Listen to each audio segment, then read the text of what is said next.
I'm David Brown, and today's presentation is for my Critical Analytical and Communication Skills for Managers course, which is in partial fulfillment of my Master's in Management Study from the University of the West Indies Open Campus.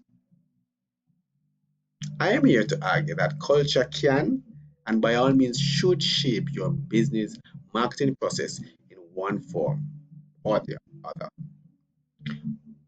Culture, as defined by Triandis 2012, is said to be a set of meanings shared by people in a given place and time.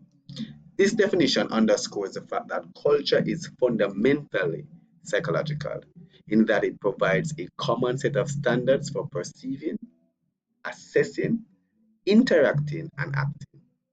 This is not to dismiss the critical roles of material artifacts and social institutions in shaping culture, but instead to emphasize that their influences flow through the psychological process of perceiving, thinking, and reasoning.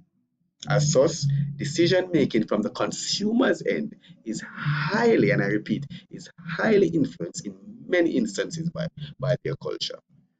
This said culture has elements such as language, which is fundamental, social interaction, aesthetics, education system, value system, and so much more. Companies, on the other hand, companies that are growing are always looking out for new opportunities. Some of these opportunities present themselves in new countries, while others exist right at home. In either case, focusing on specific cultural groups can open up new markets for a given company. Product diversification and growth may demand a product to be introduced on a global level or reimagined and redesigned. To develop a successful marketing strategy, an organization must, and by all means, must take into consideration the cultural influences of the society where the new product is being introduced. Again, let me repeat that people make decisions about consumption of a product based on these cultural influences.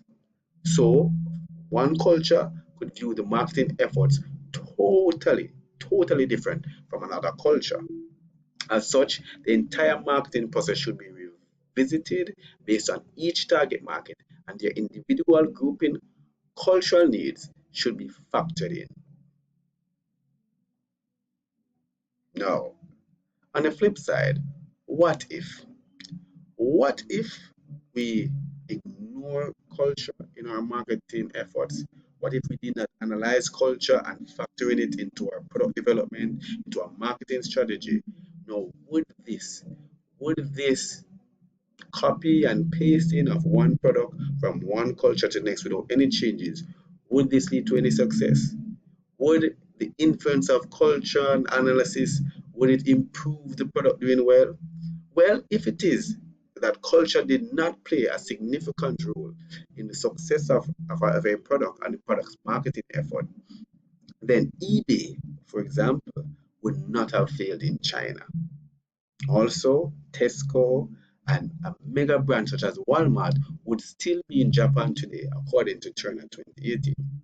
However, the problem that these retailers and service providers have encountered in new geographical regions are partly due to an incomplete appreciation of cultural differences in the consumer journey. A product being made in America and being sold in China, which is totally different in terms of their culture, poses a risk of failure. Likewise, a product being made in America and being sold in Japan faces the same issue based on the huge difference in the culture. Likewise, we have seen major brands failed in the Caribbean market, such as McDonald's and Popeyes in Jamaica, while their competitors such as Burger King and KFC are still doing extremely well based on their company's appreciation for Jamaican and Caribbean culture.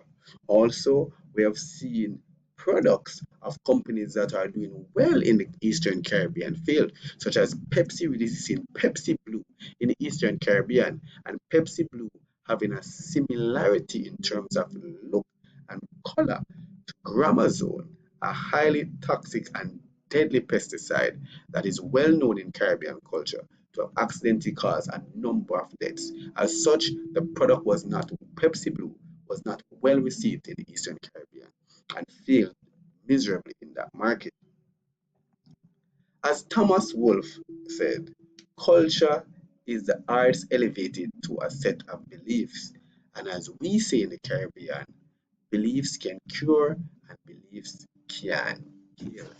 As such, I would implore that culture be factored in the the marketing decision process of each company, whether it is that they are developing new product or reimagining product for the global market or trying to enter into a new market within their home country. I'm David Brown, and thank you